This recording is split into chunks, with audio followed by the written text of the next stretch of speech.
Hi everybody, Christy here, and today we're talking about spirit animals and how to connect with your spirit animals and the ones that are basically assigned or connected to your 7 chakras. So let's get started. So when I started my spiritual journey, one of the first things I did was connect with my spirit animal. My totem, people call them totems, they call them they could be significant energies of connecting to loved ones. They come with all sorts of messages. And I remember reading one of Stephen Farmer's books on animal spirits that was great for really opening my eyes to how those animals resonate and why they resonate and the message that they carry. So when I was starting on my journey, it's one of the first things I did. And going to study metaphysics later, a little bit later, I ended up doing a workshop with Stephen Farmer and realizing that there's actually a spirit animal connected to all 7 of our chakras. There are 7 chakras in the chakra system.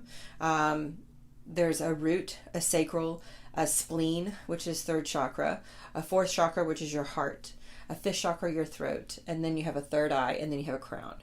And in human design, you actually have 9 centers that correlate with those 7 chakras, if you wanted to know. So when I found out and connected with my first spirit animal, he came very clearly to me in a meditation. I was doing a chakra opening meditation, actually, and he showed up. And I thought it was interesting that every time I did that chakra meditation, I always saw his face.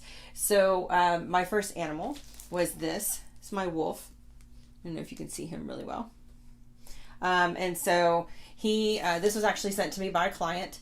And when I opened the package from her and I saw him and I was like, oh my gosh, this is my wolf.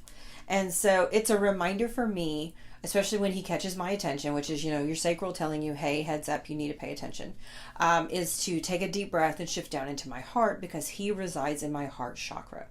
So I did a simple meditation in order to connect to each chakra. And I just took a couple deep breaths and shifted to that chakra.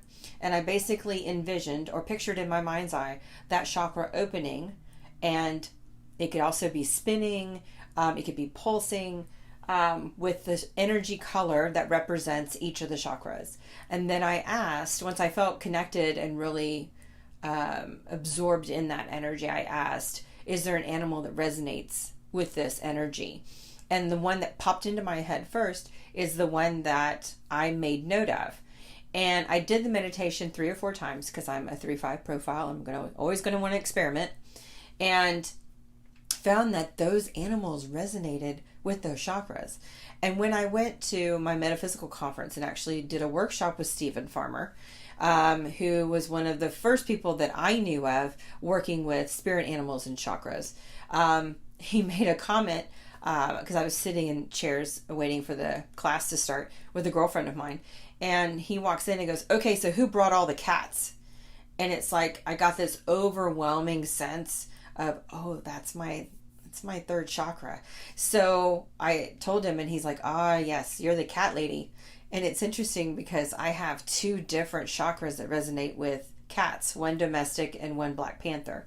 So it's interesting to have that resonance and know, when an armadillo crosses my path, that's not one of my totem animals. So I know that there's a specific message, probably unique to that day, that I could look up and find the answer to what that message is meant to tell me, versus having my wolf show up and knowing that, okay, so I need to be taking care of something more heart-centered today. I need to make sure that I'm coming from that place instead of monkey mind, maybe. And connecting to any of my other chakras. So I know that, I really need to be rooted when my rabbit shows up and, just things like that. And then deep dive into, what each of those animals mean, take what resonates, let go of what doesn't, and make note of what's what. I had a girlfriend of mine when her mom passed, she always saw a hummingbird. and she really didn't have any hummingbirds in her neighborhood. However, every once in a while she would see one flying around her window.